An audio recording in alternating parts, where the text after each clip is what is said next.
Thursday marked the 11th day of strikes across France against French President Emmanuel Macron's pension reform plan. The protests come amid a deadlock in discussions between the unions and the government, and Macron supporters were quick to defend the French leader. Recently, Stéphane Vogetta, an MP for French citizens living abroad and part of the president's Renaissance Party, he tweeted this graphic published in the French business magazine Capital, and the illustration compares the pensions of the last three French presidents. We have Emmanuel Macron, François Hollande and Nicolas Sarkozy.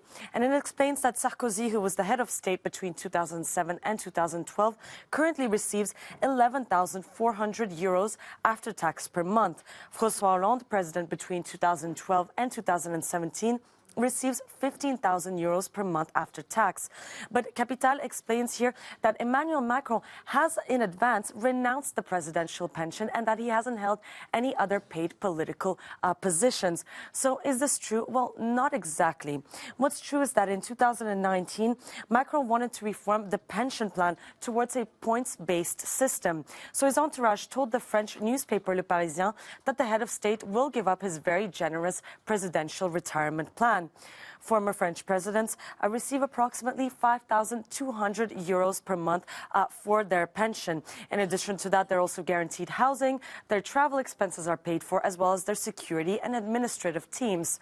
And there's also no minimum age requirement, as is the case of other French employees. As a reminder, Macron wants to raise the retirement age from 62 to 64, but that's not the full pension rate. Most French people receive the full rate at 67 years old.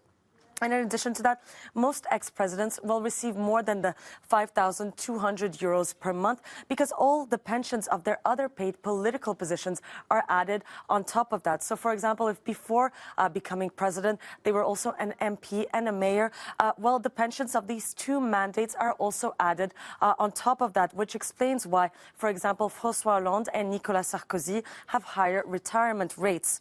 But the issue is that more than 3 years after Macron's promise of getting rid of the special presidential pension, well, nothing concrete has been done. The French business newspaper L'Opinion reminds us that no measure in the new pension reform plan mentions the president's retirement system. So Emmanuel Macron's promise of giving up his presidential pension remains, well, still only just a promise.